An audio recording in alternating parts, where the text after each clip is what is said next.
pasaba en Corinto, para que nosotros podamos comprender por qué Pablo escribió lo que escribió y qué es lo que Dios nos quiso decir a través de Pablo y cómo es que nosotros hoy vamos a poder ser guiados y poner en práctica esos dones espirituales. Eso es bien importante. O sea, el objetivo principal es que nosotros entendamos cómo es que vamos a poner en práctica los dones espirituales. Si nosotros no comprendemos cómo ponemos en práctica los dones espirituales y no lo hacemos, entonces, pues todo este tiempo de estudio y todo este tiempo, pues estaría siendo como, digámoslo así, de alguna manera inoficioso, ¿cierto? Pero eso no va a pasar. Vamos a continuar con nuestra clase. Seguimos aquí con el marco histórico. Ya habíamos hablado de cómo fue que se fundó la congregación allí en Corinto. Entonces, vamos a hablar un poquitico de la población. ¿Quiénes conformaban? ¿Quiénes eran los habitantes de Corinto? ¿Quiénes eran los corintios como tal? Ya hemos dicho que se trataba de una colonia romana. Corinto estaba sujeto al derecho romano. Es decir, que su gobierno era similar al de Roma, al de la ciudad imperial. La lengua original era el latín, aunque el pueblo en general hablaba griego. ¿Ustedes creen que eso por qué pasó? Porque si era una colonia romana que hablaban latín, ¿por qué la mayoría preferían hablar griego? No todos al tiempo. Hello. ¿Por qué? Porque como había tanta gente y había muchos que iban de Atenas, entonces de pronto era Por el comercio. Sí, llegaba mucha gente allá, mucho extranjero. Entonces era la lengua más utilizada. Exactamente, era la lengua más utilizada y no podemos dejar a un lado toda la influencia que tuvo el movimiento helénico, el movimiento de Alejandro el Grande, Alejandro Magno, sobre todo el mundo antiguo. Entonces, sí, el lenguaje original oficial era el latín, pero la gente prefería hablar griego. Pablo registra los nombres griegos de algunos hermanos que vivían en Corinto. Por ejemplo, en Romanos 16, 22 y 23, Pablo menciona a Tercio, Gallo y Cuarto. Estos son nombres que hablaban en latín, son nombres latinos, ¿sí? También menciona la pareja judía de Aquila y Priscila, a Tito, a Justo Crispo, que era principal de la sinagoga, y a Fortunato. Esos textos, eso lo podemos comprobar en Hechos capítulo 18, versículo 2, capítulo 7 y versículo 7. Y en 1 Corintios 1, 14 y 1 Corintios 16, 17. También habían unos militares o civiles, oficiales romanos que residían en Corinto, como era el caso del procónsul Galión, que se registra ahí en Hechos 18, 12. Estos datos son tomados de la biblioteca electrónica de Ed Eastworld. La religión y cultura. En esta parte, hermanos, yo quiero que nosotros presten más atención. Porque acá nosotros vamos a poder, acá quiero que hagamos un paralelo enseguida. En los siglos anteriores al cristianismo, autores griegos y romanos con frecuencia describían a Corinto como la ciudad de la fornicación y la prostitución. Los griegos acuñaron el término corintizar, literalmente era vivir a lo corintio, para describir la inmoralidad de la ciudad. Corinto tenía más de una docena de templos. El antiguo templo dedicado a Afrodita, la diosa del amor, era famoso por su inmoralidad. Antes de que Corinto fuese destruido por los romanos en el 146 a.C., Estrabón era un geógrafo y griego, ya había escrito sobre el templo de Afrodita.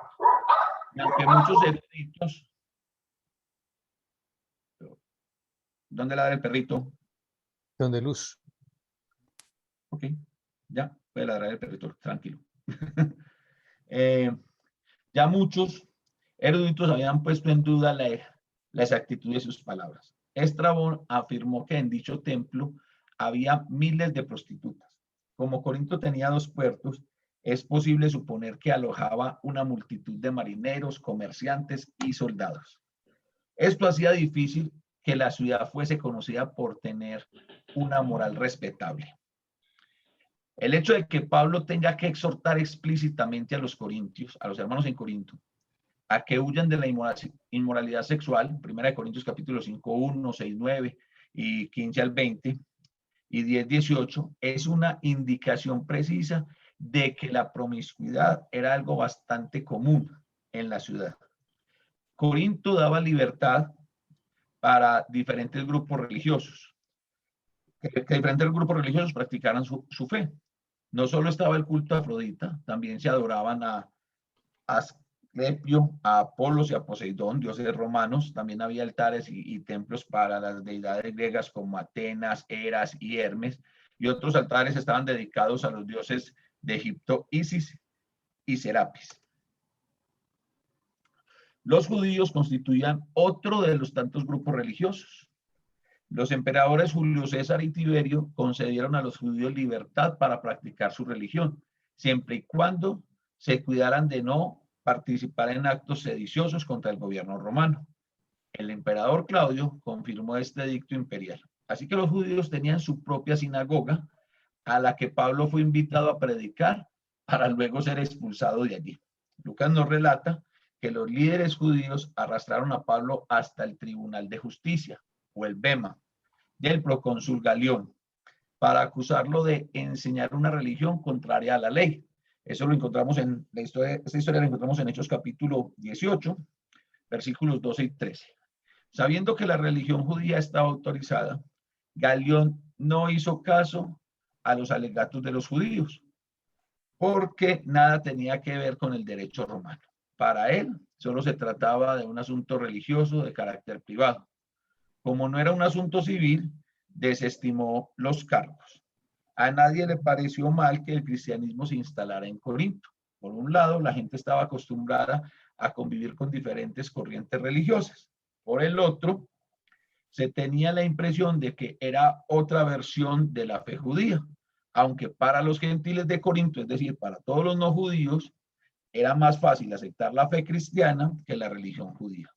Pablo enseñaba que los gentiles que se convertían al cristianismo no estaban obligados a guardar los ritos de la fe judía, tales como la circuncisión. Esta enseñanza terminó enfureciendo a los oficiales de la sinagoga local, quienes llevaron a Pablo ante Galión. Como los judíos no ganaron el juicio, Pablo y la iglesia pudieron continuar predicando el evangelio sin temor a ser agredidos. Hechos capítulo 18, versículo 10, encontramos esta parte. Entonces la iglesia en Corinto continuó creciendo porque el Señor tenía mucho pueblo en aquel lugar, en contraste con los judíos. En Corinto, los creyentes se empezaron a reunir en las casas de los hermanos. Usaron, por ejemplo, la casa de Ticio Justo, que quedaba al lado de la sinagoga. Se establecieron congregaciones en los hogares. Dicen los historiadores que una casa grande albergaría a unas 50 personas, mientras que casas más pequeñas a unas 30. Uno de los eventos más destacados de esta ciudad cosmopolita del siglo I eran los Juegos Ídmicos, cuya importancia solo eran opacados por los Juegos Olímpicos. Los Juegos Ídmicos se llevan a cabo al llegar la primavera. Listo. Entonces, mis hermanos, ¿qué quiero que miremos nosotros hoy con toda esta historia? ¿Qué es lo que yo quiero que nosotros veamos hoy con toda esta historia? ¿Cuál es el texto básico que nosotros estamos utilizando? Sí, Elizabeth, tú lo sabes. Sí, no se ría, prende el micrófono. El micrófono y nos cuenta. Era Corintios 12, 4 y del 7 al 2. Muy bien, perfecto, sí, excelente. Entonces, ¿qué es lo que pasa?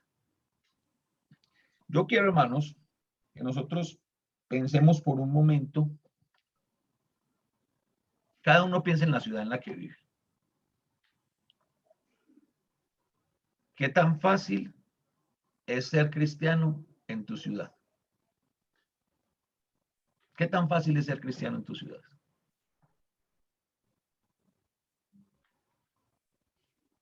Los escucho.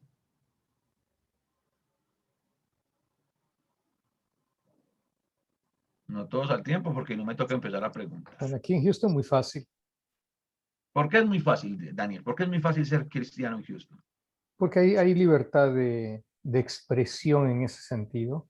Cada vez, o sea, se va a poner cada vez más difícil, pero por lo menos tenemos la libertad de poder reunirnos, de poder glorificar a Dios, de estudiar su palabra, no somos perseguidos.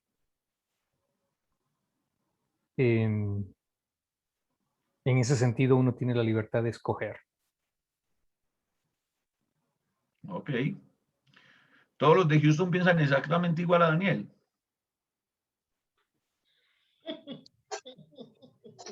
Sí, En realidad, hermano, yo pienso que en ningún lugar es fácil, porque ser cristiano implica muchas cosas que son difíciles para nosotros. No son imposibles, pero sí son difíciles. Ok, ayúdenme a entender algo. O sea, yo lo que estoy hablando es desde el punto de vista de persecuciones, como por ejemplo es estar en el Medio Oriente y ser uno cristiano, estar en China y ser cristiano. El enfoque mío es sobre eso. No estoy hablando de si la vida cristiana es fácil. Ah, no, pero mi pregunta es si la vida cristiana es fácil. Ah, no, ok, no. Yo lo estaba enfocando como tú hablaste de la ciudad. De la ciudad, Yo estaba sí. hablando de la ciudad, que la ciudad te permite. No, ujú, Ok, no es Houston. En Estados ok. Unidos se permite la libertad de culto. Sí, Lo sí, mismo a que en eso era Colombia. lo que yo me refería. ¿Sí? Lo mismo que en Corinto. En Corinto también se permitía la libertad de culto. Ujú. Pero ¿qué tan fácil es ser cristiano? Yo no conozco Estados Unidos. De las únicas ciudades que puedo tener una referencia, una pseudo referencia, podríamos decir que, ¿con qué otro nombre se conoce Las Vegas? La ciudad de la Perfecto. perdición, creo que es, La ciudad del pecado. del pecado. Sin City. Creo Sin que se dice City, así. cierto, Sin Sin City. City. La ciudad del pecado. Entonces, es más fácil ser cristiano en Houston que en Las Vegas. yo creo que sí. ¿Sí? Sí. ¿Qué piensan ustedes, hermanos? ¿Es más fácil ser cristiano en Houston que en Las Vegas? Hay menos cristianos en Las Vegas, yo creo. ¿A que Sí, tendríamos que ir a yo predicar a Las pensaría Vegas? eso. Yo creo que en todas Ok, partes bueno. es difícil porque en todas partes hay cosas que lo incitan a uno al pecado. O sea, igual en Las Vegas hay muchos casinos, muchos lugares así. Igual La, en la, todas la Bib- partes hay. En sí, Medellín hay, en Pereira hay, o sea, en todas partes hay cosas que te van a Pues a incitar mí al me han contado que en pecado. Medellín hay. A mí me han contado. Hay muchas cosas y lugares que le incitan a uno de pronto a pecar, pero ya está en uno si lo hace o no. Ok, ya Ferni. Me está gustando tu argumento, pero quiero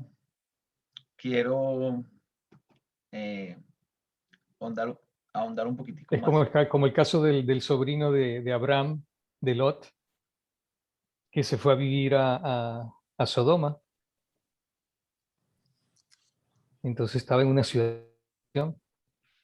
Él se mantuvo quizás limpio, Se mantuvo, fue al que sí, salvaron de la destrucción de Sodoma. pero ¿sería fácil? No creo. Ok, Y hasta él hace cosas como que iba a ofrecer a sus dos hijas para que estén con los varones de allí en vez de que estén con los ángeles. pues eso lo Entonces, hizo porque era un hombre temeroso. ujú, Él sabía que eran ángeles los que estaban hablando con él. Entonces él no está entregando sus hijas por neto placer, ¿cierto? ujú. Sin embargo, yo creo que el punto no es la ciudad. El punto para mí somos nosotros. La ciudad no peca. Los que pecan son los hombres. Por eso, entonces ¿Sí? no es la ciudad. Y yo considero que en este momento, todas las ciudades del mundo, absolutamente todas las ciudades del mundo, o mejor dicho, el mundo en sí En pecado. está lleno de gente que no teme a Dios. Gente que no teme a Dios. Gente que hace cualquier cantidad, discúlpenme la expresión, de estupideces. Porque tienen un corazón cegado para las cosas de Dios. Y en todas las ciudades, sí, puse el ejemplo de Las Vegas, Nevada, porque sí, es lo que yo percibo. Sí, es lo que muestran es lo que muestra CSI Las Vegas, es lo que muestra las películas, ¿cierto? Pero en sí no son Las Vegas, es la gente. Si yo me devuelvo 20, 25 años, un poco más, un poco menos, a mi ciudad, a Medellín, no era fácil ser adolescente y cristiano. Es más, es que no había que ser ni siquiera cristiano, no era fácil ser adolescente y tener la tentación del dinero fácil que ofrecía el cartel de Medellín. Pues en ese tiempo, por allá en los 90, en esa parte tan dura, tan difícil, el cartel de Medellín pagaba $2.000 por matar a un policía. Eso era muchísima plata en ese tiempo. Y todavía sigue siendo plata, sigue siendo mucha plata. Entonces, lo que yo quiero que miremos, hermanos, es que primero no es la ciudad en la que tú vives la que no te permite desarrollarte como cristiano. Los hermanos en Corinto se desarrollaron como cristianos y la iglesia en Corinto fue conocida. Y la iglesia en Corinto impactó. No impactó toda la provincia de Acaya, pero sí impactó a Corinto. ¿Ustedes qué creen que pensó el procónsul Galión cuando los judíos van a acusar a Pablo? ¿Qué vio Galión en lo que escuchó para tomar ese juicio?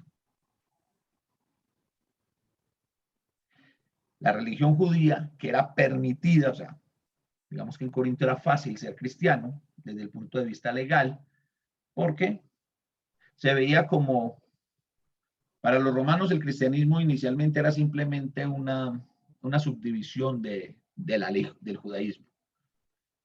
Entonces, él como gentil lo puede ver más fácil bueno, primero viene gente que me va a ayudar con un problema muy grande que tengo, y es el problema de inmoralidad.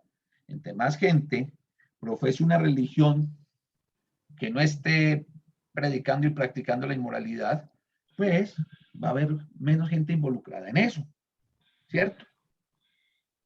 Y si esto se las van a poner más fácil porque no se tienen que circuncidar, no tienen que...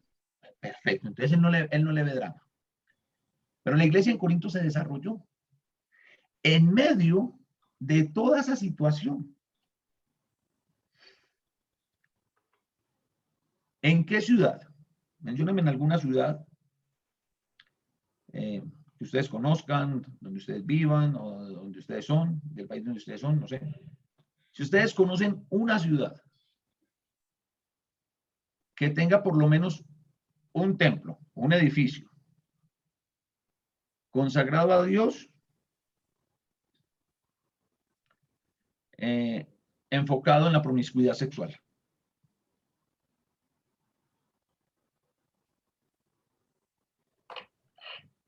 ¿Existe esa ciudad?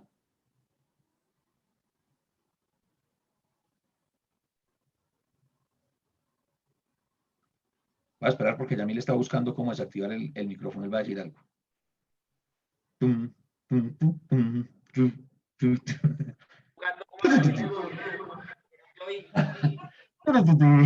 Misión imposible. Ok. Bueno, realmente no lo sé. Yo no sé si exista. ¿Sí? En Colombia, que yo sepa, que sea oficial, no existe. Sin embargo, nosotros tenemos que tener mucho cuidado, porque es que la inmoralidad sexual, la promiscuidad sexual, hace rato salió del templo de Afrodita. Hace muchísimo rato. La promiscuidad sexual hoy en todas las ciudades del mundo es algo casi que normal. Los anormales son los que no somos promiscuos, los raros, los diferentes, ¿sí? Pero se ve en todo lado. Nunca lo he comprendido, no me llega, no tengo esa inteligencia, porque nunca he podido saber qué tiene que ver el cuerpo de una mujer semidesnuda con una marca de lubricantes de aceites para motor de carro. O sea, no veo la conexión. Yo no veo la conexión por ninguna parte. ¿Sí? Como tampoco veo la conexión de animadoras semivestidas animando un equipo de fútbol, de soccer, de baloncesto, de hockey. O sea, no lo veo. Es que tiene que ver lo uno con lo otro. ¿Sí? Y la promiscuidad sexual y la avaricia y todos los pecados siempre han estado. Corinto sobresalía por algo en su época, y no era precisamente por ser la ciudad más puritana. Por el contrario, sobresalía por ser una ciudad netamente inmoral. Y aún así, los hermanos, la iglesia en Corinto, impactó su sociedad. Ellos lograron impactar en su sociedad. ¿Qué estamos haciendo nosotros? ¿Qué estamos haciendo nosotros como iglesia? ¿Estamos impactando nosotros nuestra sociedad? A mí me da tanta tristeza, realmente me da mucha tristeza cuando somos tan selectivos para evangelizar. No, a esa persona no le prediquemos porque, no, esa persona es muy mundana, no, esa persona, pues obviamente, pues si no es de la iglesia, tiene que ser del mundo.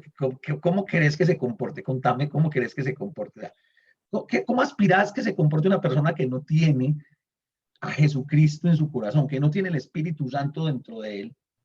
Hombre, si con dificultad nos comportamos bien nosotros, ¿qué estamos esperando de los que no conocen al Señor? Cuénteme qué es lo que estamos esperando. Pero somos selectivos al momento de predicar. No, esa persona no. O sea, casi que le queremos predicar a los buenos. Casi que queremos buscar a los más justos, aunque la Biblia dice que no hay ningún justo, pero hay los que están rayando casi en la justicia. Ay, venga, prediquémosle a ese. Sí, ese también necesita. Pero ese que usted considera que es muy mundano, ese que usted considera que es muy pecador, que es un pagano, que ya tiene reservada caldera propia en el infierno, ese también pudo haber sido usted. En algún momento usted y yo también teníamos calderita reservada en el infierno. Y estamos aquí hoy única y exclusivamente por la gracia de Dios. Que levante la mano el que esté aquí presente, que diga, hermano, yo estoy aquí porque, ¿qué puede decir? Yo estoy aquí porque tenía que estar, pero no por la gracia de Dios. Si Jesucristo no hubiera muerto en la cruz, igual yo iba derechito para el cielo, porque nada que ver conmigo la gracia de Dios. ¿Alguien levanta la mano? ¿Quién puede levantar la mano? Nadie, ¿verdad? Entonces, ¿qué nos hace ver tan diferentes? ¿Qué nos hace creer que somos tan diferentes? Sí, ahorita somos diferentes, ahorita tenemos que ser diferentes. Pero, como eran ellos, éramos nosotros. ¿Saben cuál es el problema de nosotros? ¿Quieren saber realmente cuál es el problema de nosotros como cristianos? Que nosotros tenemos una visión muy corta. Aunque lo que voy a decir es lo contrario, pero es una visión corta de nuestra espiritualidad. Nosotros tenemos un ojo para ver en lo que se equivocan los hermanos, pero es que lo vemos a kilómetros. Vemos a kilómetros la equivocación de los hermanos. los errores que ellos cometen. Pero tenemos una visión tan cortica, que no alcanzamos a ver nuestros propios errores. No alcanzamos a ver qué es lo que está pasando con nuestras vidas. Y juzgamos tan duro al hermano que simple y llanamente se está equivocando en algo diferente a lo que yo me equivoco. ¿Y por qué en lo que yo me equivoco no es grave, pero en lo que se equivoca el hermano sí es grave? ¿Ustedes creen que eso es real? ¿Que lo grave es como se equivoca el otro, no como me equivoco yo?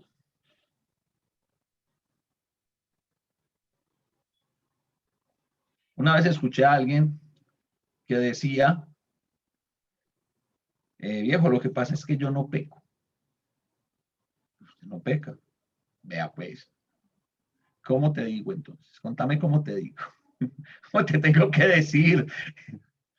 Los que me conocen saben que yo soy medio sarcástico, medio payaso también. Te digo, ¿me arrodillo? ¿Qué hago? Pues, ¿qué tengo que hacer? Él me decía, hermano, a la gran diferencia que pueda entre usted y yo es que usted peca. Yo simplemente me equivoco. Yo lo miré como, ay, no, pues.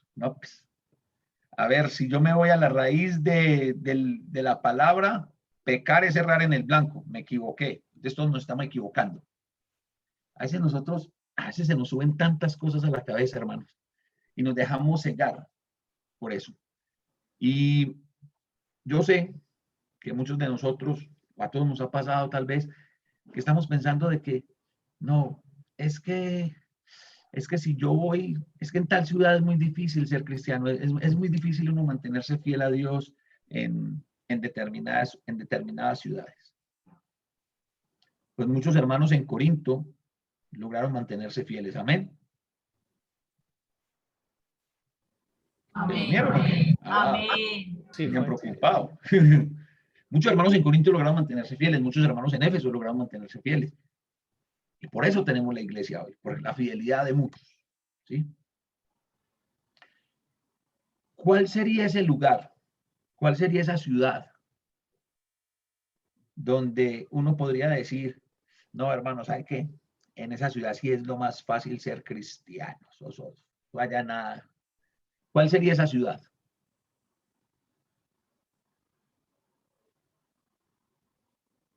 En el cielo. No, yo estoy diciendo aquí en la tierra. Ay, no, en el cielo. No hay una La ciudadanía del cielo. La No, ciudadanía pero del no, aquí en la Acá en la tierra, tierra hermano. no, acá no hay. Acá en la tierra. Acá no hay. Allá en la tierra. Somos ciudadanos del cielo, sí, yo sé que somos ciudadanos del cielo, pero no nos mandaron a impactar en el cielo. Tenemos que impactar es acá. Acá. Así. Los dones no van a ser para que lo utilicemos en el cielo.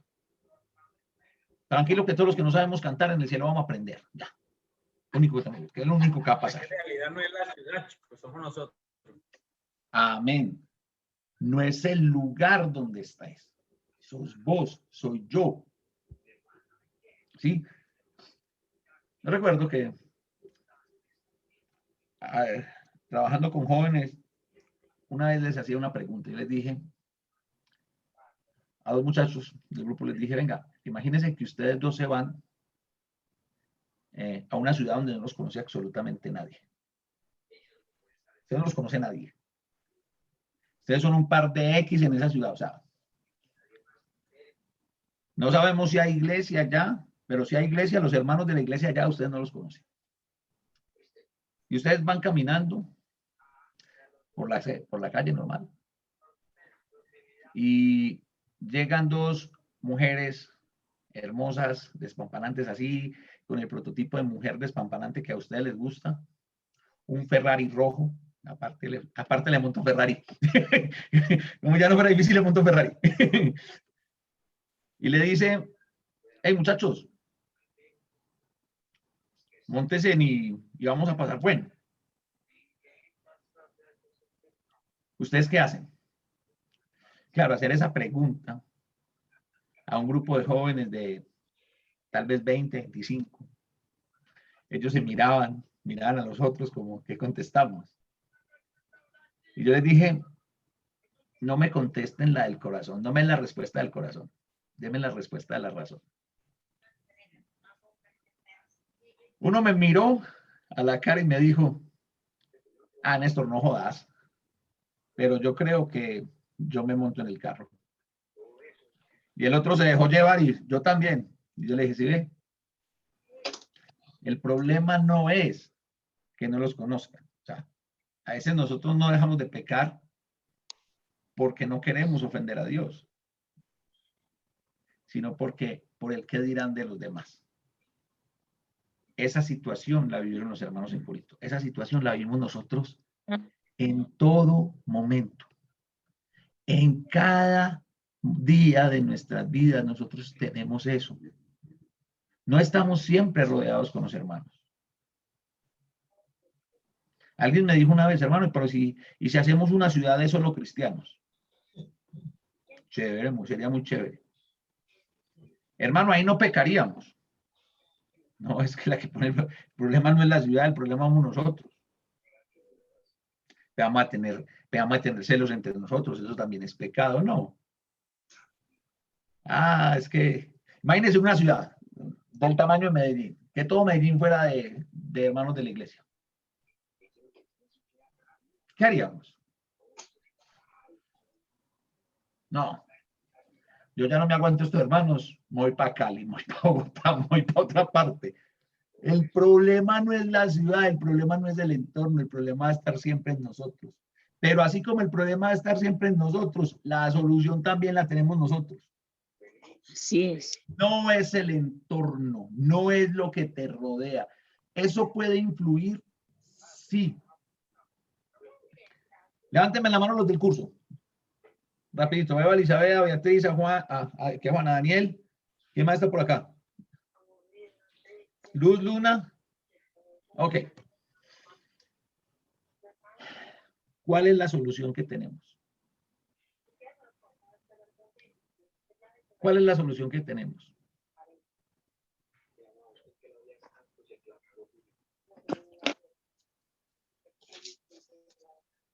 No me vayan a decir que no salía la luna. Yo creo que quitar todos los prejuicios que tenemos nosotros para poder hablarle a la gente. Primero quitar eso.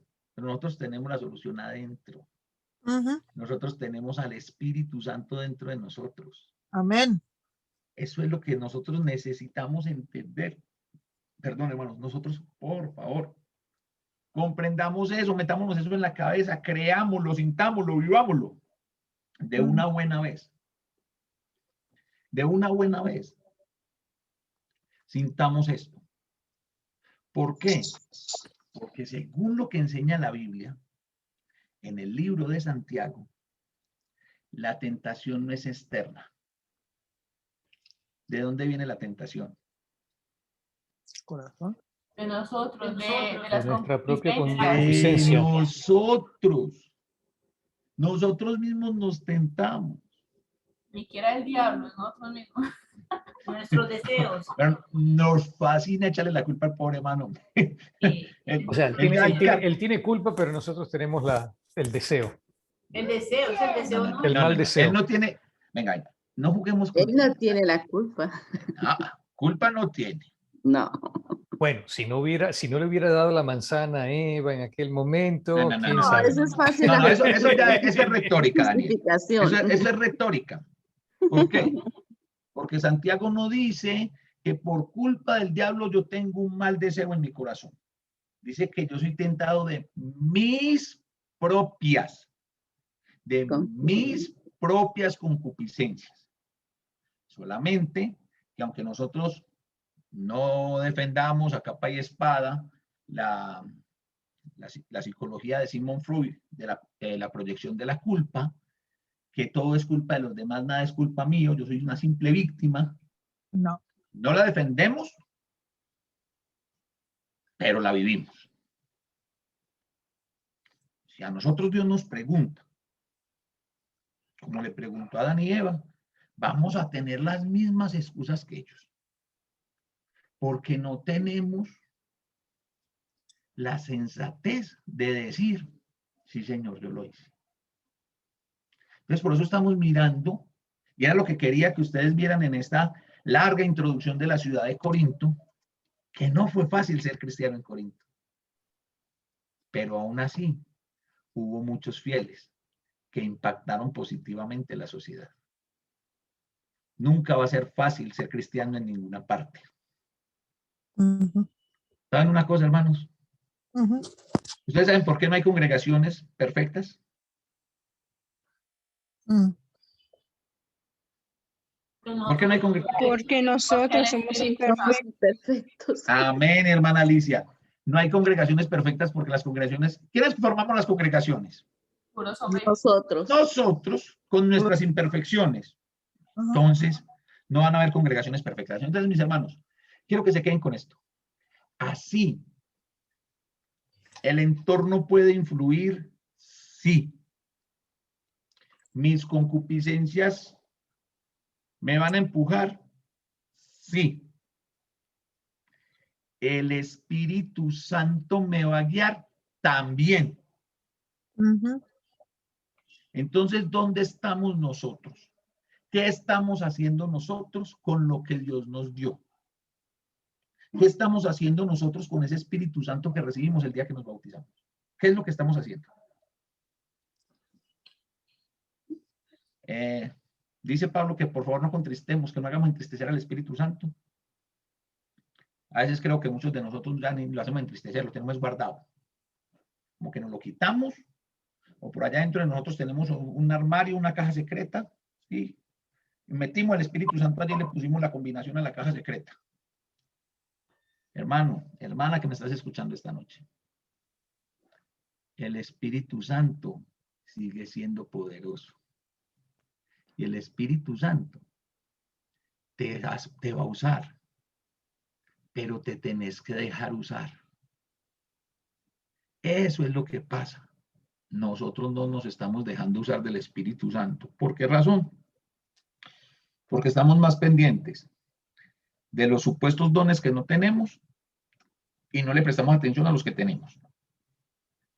Estamos más pendientes de cómo el hermano X, la hermana Y usan sus dones, pero no estoy pendiente de cómo estoy usando los míos. Y como si eso fuera poco, nosotros como iglesia, en vez de impactar en la sociedad, estamos dejando que la sociedad impacte en la iglesia. Y ahí estamos mal, pero mal es mal con mayúscula sostenida, subrayado, con negrita y cursiva y resaltado. Porque nosotros somos los que tenemos que impactar. La iglesia es el qué de Dios. Somos el qué de Dios. Según primera de Pedro. O segunda, según Pedro. La esposa. Sí, pero Pedro dice otra cosa de la iglesia. Nosotros somos el qué de Dios. El que escogido de Dios. El linaje. Linaje escogido, pero antes del linaje somos qué. Hermano Jesús, ¿está levantando la mano? No, lo dije equivocado, sorry. Pueblo. Real sacerdocio. Dios. Real sacerdocio. Ok, hermano Jesús va a hablar. No. Ah, ok. Bueno, no va a hablar. Somos el pueblo de Dios. Y ustedes saben para qué Dios escogió un pueblo desde Israel. Ustedes saben cuál era el objetivo del pueblo de Israel. Influir sobre todas las naciones. Influir sobre todas las naciones. Y nosotros somos el Israel de Dios. Entonces, ¿cuál es nuestra responsabilidad? ¿Eso cambió? No, no cambió. Sigue siendo lo mismo. Entonces, mis hermanos, a dejar de poner excusas, dejémonos de las excusas, dejémonos de las bobadas y empecemos a dejarnos mover por el Espíritu Santo con el que fuimos sellados. ¿Para qué? Porque esa es la garantía de nuestra salvación. Pero no se vaya a dormir esta noche convencido de que porque usted se bautizó para el perdón de los pecados, para recibir el don del Espíritu Santo, recibió el don del Espíritu Santo, es sellado con el Espíritu Santo, pero no vive como el Espíritu Santo quiere que viva, usted va derechito para el cielo. No creo. No creo. Me invito a que lea Apocalipsis capítulos 2 y 3. Miren los mensajes a las iglesias en Asia, que a todas o a casi todas les reclaman porque están dejando de hacer o porque dejaron de impactar y se dejaron impactar ellos. Entonces, hermanos, esa es nuestra tarea. Nuestra real tarea es esta: hacer las cosas como el Espíritu Santo quiere que las hagamos. Y esas concupiscencias que usted y yo tenemos, de las cuales somos tentados, ¿a que no adivinan con qué se calman? La palabra, leyendo la palabra. Cuando te dejas dominar por el Espíritu. Es simple: o me dejo dominar por el Espíritu o me dejo dominar por las concupiscencias. Y como es así de simple, también es así de simple el resultado: o agrado a Dios o peco. Simple. Entonces, mis hermanos, ánimo. Como dice José Dil Rivera, ánimo, ánimo a dejarnos mover por el Espíritu Santo.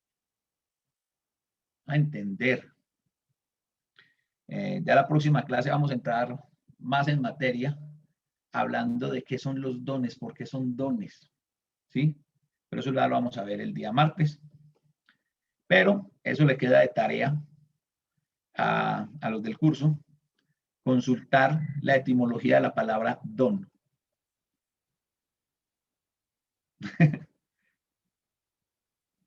Listo, me escucharon todos los de la clase, ¿no? Sí, profe. Ok. Es la tarea para el martes: etimología de la palabra don. Listo. Mis hermanos, por su atención, muchísimas gracias. Que Dios me los bendiga. Espero que este llamado a la reflexión, a la autorreflexión y sobre todo a dejarnos mover por el Espíritu les haya llegado a ustedes, me llegue a mí también, y que lo empecemos a poner por obra. Muchas gracias por su atención. Bendiciones. Gracias por la palabra. Bendiciones a usted también.